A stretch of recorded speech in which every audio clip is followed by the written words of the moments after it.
ជំរាបសួរអ្នកទាំងអស់គ្នាថ្ងៃនេះខ្ញុំមានលំហាត់ limit មួយគឺ limit នៃអនាគមត្រីកោណមៀតដែល limit នេះគឺជា limit ដែលរៀងមិនកំណត់រៀង0លើ0អ្នកទាំងអស់គ្នាបើសិនជាអ្នកទាំងអស់គ្នាស្គាល់វីដេអូរបស់ខ្ញុំហើយអ្នកទាំងអស់គ្នាគិតមកតេអ្នកទាំងអស់គ្នាគិតថាលំហាត់ limit នេះស្មើប្រមាណអត់ខ្ញុំគិតថាអ្នកទាំងអស់គ្នាគិតចេញដោយសារតែ limit នេះបើយើងមើលមកផ្លេតទៅវាដូចជារៀងច្រើនទូប៉ុន្តែពេលដែលយើងបំលែងវាមកគឺវាចូលរូបមន្តយើងប្រើតែរូបមន្តមួយទេគឺរូបមន្ត limit x ខិតទៅជិត0នៃ sin ax នៅលើ ax ស្មើមួយបែបនេះយើងប្រើតែរូបមន្តនឹងមួយទេចំពោះលំហាត់មួយនេះសំខាន់យើងគឺបំលែងវាបន្តិចមកអូខេតោះធ្វើមួយខ្ញុំដូចខ្ញុំបាននិយាយអញ្ចឹងយើងទៅសេមកយើងដាក់ចម្លើយ x ស្មើឲ្យ limit x ខិតទៅជិត0ខ្ញុំអត់ទៅសេប្រធានឡើងវិញទេគឺខ្ញុំទៅសេវាបំលែងបន្តិច sin x គុណឲ្យ sin 2x គុណសេមកតួទៀតទៅគឺ sin 3x គុណបែបនេះតទៅរហូតដល់ sin nx បែបនេះ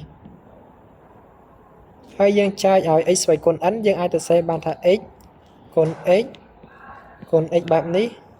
គុណតទៅរហូតគឺ x បែបនេះដែលអាចំនួនទាំងអស់ហ្នឹងគឺវាមាន n តួពេលអ្នកទាំងអស់គ្នាគុណវាចូលគ្នាវិញមកគឺវាស្មើនឹង x ស្វ័យគុណ n កន្លែងនេះខ្ញុំចង់ឲ្យអ្នកទាំងអស់គ្នាពិនិត្យមើលភាគយកនិងភាគបែងរបស់យើងភាគយករបស់យើងគឺវាចេញពី sin x sin 2x គុណតគ្នារហូតដល់ sin nx មានន័យថាមេគុណនៃ x នេះវាកើនពី1 2 3បន្តមកណាច្បាស់ណាស់គឺ4ហើយតទៅរហូតដល់ n អញ្ចឹងមានន័យថាពី1ដល់ n បែបនេះមេគុណរបស់នៃ x ពី1ដល់ n នេះវាមាន n តួចំណែកឯភាគបែងរបស់យើងគឺ x ដែល x ស្វ័យគុណ n នេះយើងម្លាយមកចេះគឺវាមាន n តួដូចគ្នា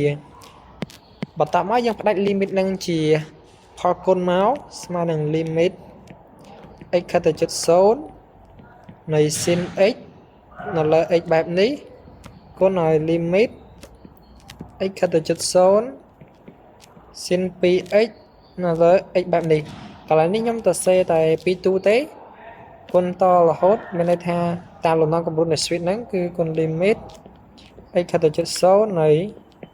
sin nx នៅលើ x បែបនេះពេលដែលយើងគុណហើយយើងប្រើរូបមន្តយើងប្រើតែរូបមន្តនេះមួយទេរូបមន្ត limit x ខិតទៅជិត0 sin ax នៅលើ ax ស្មើ1បន្ទាប់ពីអ្នកទាំងអស់គ្នាបំលែងវាមកអញ្ចឹងមកយើងប្រើរូបមន្តនឹងមួយខ្ញុំប្រើតែរូបមន្តនឹងមួយទេនៅក្នុងលំហាត់ហ្នឹងដើម្បីឲ្យចូលរូបមន្តហ្នឹងខ្ញុំទៅសេតួទី1មកដដែល limit sin x នៅលើ x បែបនេះគុណហើយ limit x ខិតទៅជិត0 sin 2x ដើម្បីឲ្យភាគបែងយើងចូល 2x ដែរយើងគុណថែមនឹង 2x ដល់ពេលដែលយើងគុណថែមនឹង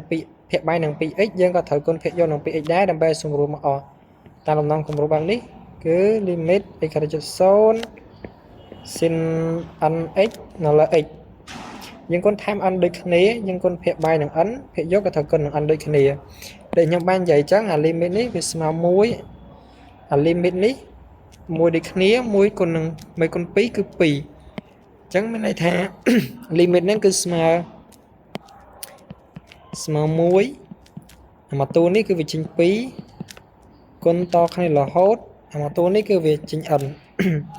អ្នកទាំងអស់គ្នាមើលនៅក្នុងអត្រេនេះវាមានច្បាស់ណាស់គឺ2គុណ3គុណ4តទៅរហូតអ្នកទាំងអស់គ្នាចង់ទុកថងវែងអញ្ចឹងឬក៏អ្នកទាំងអស់គ្នាបង្រួម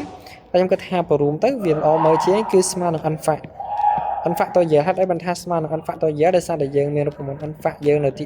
10គឺស្មើនឹង n កតា n ដក1បែបនេះគុណរហូតគុណ2គុណ1ឬទាំងអស់គ្នាទៅសេបញ្ច្រាស់មកវិញមកគឺ1គុណ2គុណរហូតគុណដល់ n ដក1គុណនៃ n នេះរូបមន្ត n fact របស់យើងឆ្នេះហើយទៅយើងទៅសេអាលទ្ធផល limit នេះគឺស្មើនឹង n fact អូខេវីដេអូរបស់ខ្ញុំមានតែប៉ុណ្្នឹងទេបើសិនជាអ្នកនរគ្នាគិតថាវីដេអូនេះមានប្រយោជន៍អ្នកនរគ្នាចែករំលែកទៅកាន់មិត្តភ័ក្តិអ្នកនរគ្នាឬក៏បងប្អូនអ្នកនរគ្នាបានអរគុណជម្រាបលាជួបគ្នានៅវីដេអូក្រោយ